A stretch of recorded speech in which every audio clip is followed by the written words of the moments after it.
నమస్తే welcome to meta news. ముందుగా ఈ వీడియోని లైక్ చేయండి, షేర్ చేయండి అండ్ మరిన్ని interesting Telangana Andhra political updates కోసం మెటా న్యూస్ని సబ్స్క్రైబ్ చేయండి.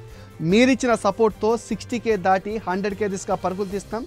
ఈ పరుగుల్లో ఖచ్చితంగా మీరు మా వెన్నంటుని సపోర్ట్ చేయాలి. Please subscribe to meta news. ఇక మ్యాటర్లోకి వస్తే తెలంగాణలో బీజేపీ టార్గెట్ ఫిక్స్ అయింది.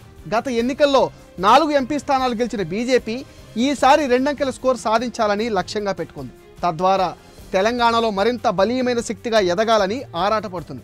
మొన్నటి అసెంబ్లీ ఎన్నికల్లో మెజార్టీ స్థానాలపై ఆశలు పెట్టుకున్నప్పటికీ కేవలం 8 స్థానాల్లోనే విజయం సాధించింది.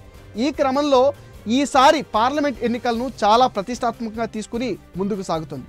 దేశవ్యాప్తంగా సొంతంగా 370 సీట్లు కైవసం చేసుకోవాలని లక్ష్యంగా పెట్టుకున్న బీజేపీ అగ్రనాయకత్వం అందులో తెలంగాణ నుంచి కనీసం 10 స్థానాలు గెలుచుకోవాలని రాష్ట్ర పార్టీకి నిర్దేశించింది.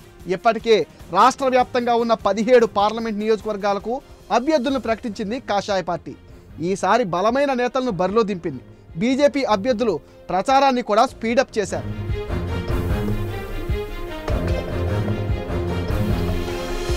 మోదీ మానియాతో పాటు అయోధ్య రామ మందిరం సహా పలు కీలకమైన అంశాలను తమకు అనుకూలంగా మార్చుకుంటూ ప్రచారం సాగిస్తుంది తెలంగాణలోని బీజేపీ నాయకత్వం. ఈ క్రమంలోనే కొన్ని స్థానాల విషయంలో భారీగా ఆశలు పెట్టుకుంది. ఇక్కడ ఎలాగైనా జెండా ఎగరవేయాలని చూస్తుంది. ఇందులో మల్కాజ్గిరి, సికింద్రాబాద్, కరీంనగర్, చేవెళ్ల, నిజామాబాద్, ఆదిలాబాద్, జహీరాబాద్, మహబూబ్ నగర్, భువనగిరి, మెదక్తో పాటు వరంగల్ స్థానాలున్నాయి. ఆయా స్థానాల్లో పార్టీకి చెందిన కీలక నేతలు పోటీ చేస్తున్నారు. అదేవిధంగా హైదరాబాద్తో పాటు మిగిలిన స్థానాల్లోనూ బీజేపీ గట్టి ప్రభావం చూపే అవకాశం ఉందని చెప్తున్నారు. ఆ దిశగా గ్రౌండ్లో బీజేపీ అభ్యర్థులు కష్టపడుతున్నారు కూడా.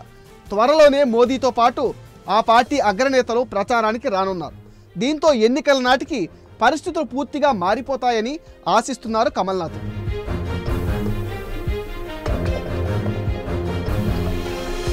లోక్సభ ఎన్నికలను సీరియస్గా తీసుకున్న అమిత్ షా తెలంగాణలో ప్రచారాన్ని ఎప్పటికప్పుడు సమీక్షిస్తున్నారని పార్టీ వర్గాలు చెప్తున్నాయి.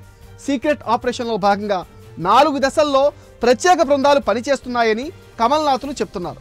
క్షేత్రస్థాయిలో పరిస్థితులు ఏ విధంగా ఉన్నాయి, పార్టీ పట్ల, పోటీ చేస్తున్న అభ్యర్థి పైన స్థానికుల్లో ఏ విధమైన అభిప్రాయాలున్నాయి, పనిచేసేవారెవరు, పనిచేయని నేతలెవరు, పార్టీకి అభ్యర్థికి ఎక్కడ పాజిటివ్గా ఉంది, ఎక్కడ పార్టీ బలహీనంగా ఉంది అంశాలపైన పార్టీ జాతీయ నాయకత్వానికి రోజువారీగా నివేదికలు వెళ్తున్నాయట.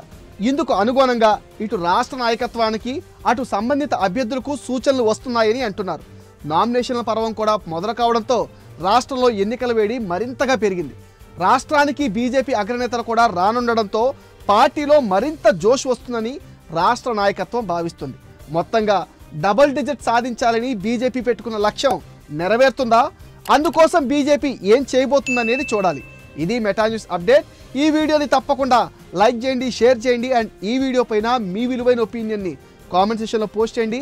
మీరిచ్చే కామెంట్ సపోర్ట్తో మరిన్ని ఇంట్రెస్టింగ్ వీడియోలు మీకు అందిస్తాం. మీరు చేయాల్సిందల్లా please subscribe to meta news Telugu.